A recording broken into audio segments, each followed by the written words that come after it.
வணக்கம் நண்பர்களே. இன்னைக்கு நம்ம ஒரு மரத்தை பத்தி பார்க்கலாம். அதாவது நம்மளோட கைகளும் மரமும் ஒரே மாதிரி அமைஞ்சிருக்கும்.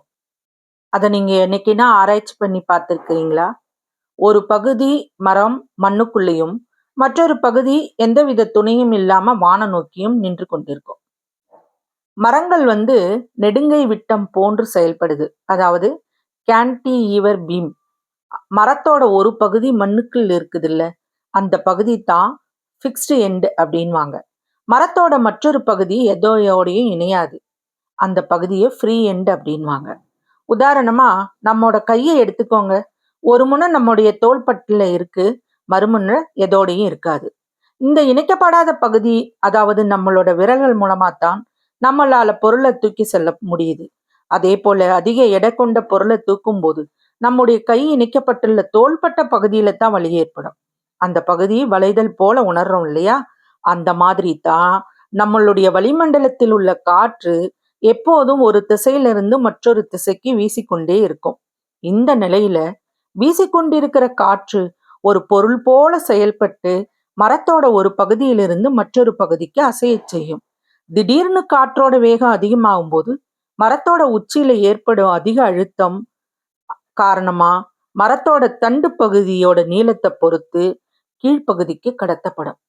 அப்ப அதிக அளவு அழுத்தம் மரம் இணைஞ்சுள்ள பகுதியில ஏற்படுது. இப்ப காத்து அதன் அழுத்தத்துக்கு ஏற்ப மரத்தினை நெகிழ வைக்க முயற்சிக்கும். அந்த நேரத்துல மரத்தோட கீழ்ப்பகுதி மண்ணுல ஆழமா வேரூன்றியும் பருத்தும் காணப்பட்டு குறிப்பிடத்தகுந்த எதிர்வினை ஆற்றவில்லைன்னா காற்றத்தோட அதிக அழுத்தத்தை சமாளிக்க முடியாம தோல்வி அடைஞ்சி மரத்தோட கீழ்ப்பகுதி செயல்பட்டு மரம் முறிஞ்சு மண்ணிலிருந்து பெயர்ந்து விழுந்துரும்.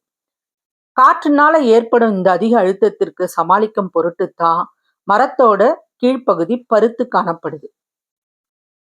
இதுதாங்க மரத்தோட பருமனுக்கு காரணமான விஷயம்.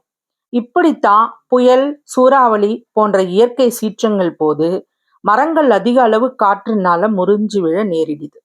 காற்றோட இந்த விளைவை சமாளிக்கும் பொருட்டு தான் மரத்தோட அடிப்பகுதியில அதிக அளவு உணவுப் பொருட்கள் சேமிக்கப்பட்டு பருத்து காணப்படுகிறது.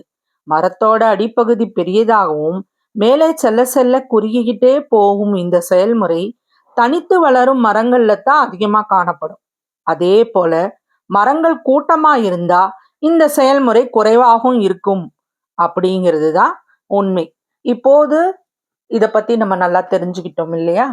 இது போல விஷயங்களை தெரிஞ்சுக்கணும்னா வசியின் வாசிப்புகளை சப்ஸ்கிரைப் பண்ணுங்க, லைக் பண்ணுங்க, ஷேர் பண்ணுங்க. உங்க கருத்துக்களையும் கமெண்ட்ல பதிவு பண்ணுங்க.